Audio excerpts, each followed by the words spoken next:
पूरी दुनिया में किसी भी देश में जहां बौद्ध धर्म को मानने वाले हैं, चाहे वो महायान, थेरवाद या फिर हीनयान किसी भी समुदाय से आते हों, लेकिन उनके लिए भगवान बुद्ध के बताए मार्ग, उनके ज्ञान और उनके बताए नियमों को मानना ही सबसे ऊपर है। जो ज्ञान बुद्ध ने दिया उन्हें धीरे धीरे संग्रहित किया गया ताकि वो आने वाली पीढ़ी तक पहुंचाया जा सके।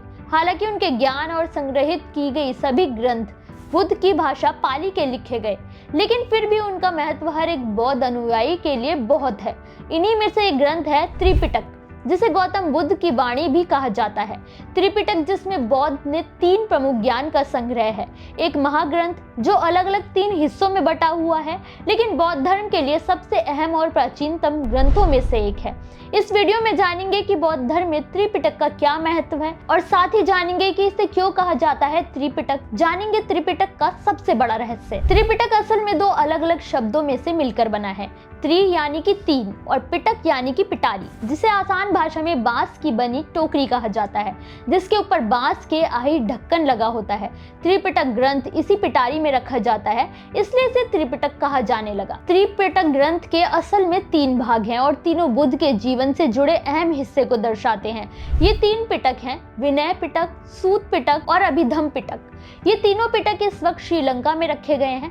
आइए जानते हैं इन तीनों पिटक के बारे में विस्तार से। दरअसल गौतम बुद्ध ने हर उस बौद्ध के लिए कुछ नियम निर्धारित किए जो पहली बार बौद्ध भिक्षु बन रहे हैं। ये सारे नियम बुद्ध की भाषा पाली में लिखे गए हैं। विनय पिटक में बताया कि जो व्यक्ति बौद्ध भिक्षु बनने वाला है उसका आचरण कैसा होना चाहिए। इस आचरण के नियम को प्रतिमोक्ष या पाली मोक्ष के नाम से भी जाना जाता है। गौतम बुद्ध ने विनय पिटक को लेकर कहा था कि विनय पिटक उनकी ही कही हुई वाणी का शाब्दिक रूप है। जब वो नहीं होंगे तब विनय पिटक की भिक्षुओं के सही आचरण और व्यक्ति के बारे में ज्ञान देगी। विनय पिटक के भी 3 भाग हैं। सुत विभंग, जिसमें गलती करने पर कैसे प्रायश्चित करना है, उसके 227 नियम बताए गए हैं। इसके 2 भाग हैं, पहला भिक्षु विभंग, दूसरा भिक्षुणी विभंग। वहीं दूसरा भाग है खंदक। खंदक भी 2 भागों में बटा हुआ है, महावग और चूलवग। महावग में प्रवज्या, उपोसत, पशविश पवारण के नियम हैं, तो वहीं चूलवग में इसमें भिक्षुओं के जीवन में पारंपरिक व्यवहार एवं संघरान से जुड़े नियमों और भिक्षुणियों के विशेष आचार को संग्रहित किया गया है। तीसरा भाग है महावग। ये 10 भागों में बटा ग्रंथ है, जिसमें गौतम बुद्ध के बचपन से लेकर ज्ञान प्राप्त करने और बुद्ध की प्रथम सारनाथ की यात्रा के बारे में बताया गया है। इसके बाद आता है सूत पिटक।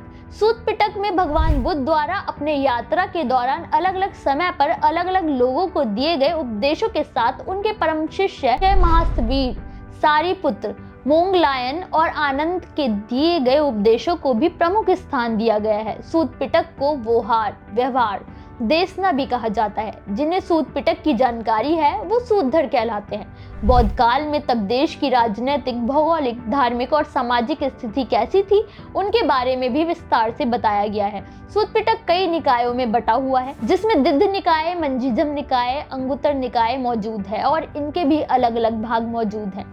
इसके बाद नंबर आता है अभिधम्म पिटक का। ये तीसरा और महत्वपूर्ण पिटक है, जिसमें भगवान बुद्ध द्वारा दी गई धम्म की शिक्षा मौजूद है। बुद्ध की सभी शिक्षाओं और यात्राओं का जोड़कर इसमें संग्रहित किया गया है, जो बुद्ध के जीवन में सबसे महत्वपूर्ण ज्ञान माना जाता है। ये ज्ञान 7 अलग अलग ग्रंथों में बटे हुए हैं। त्रिपिटक असल में भगवान बुद्ध की दी हुई शिक्षा नहीं, बल्कि उनके पूरे जीवन का सार है। जिसने त्रिपिटक को समझ लिया उसने बुद्ध को भी समझ लिया। आपकी इस पर क्या राय है, हमें कमेंट करके जरूर बताएं।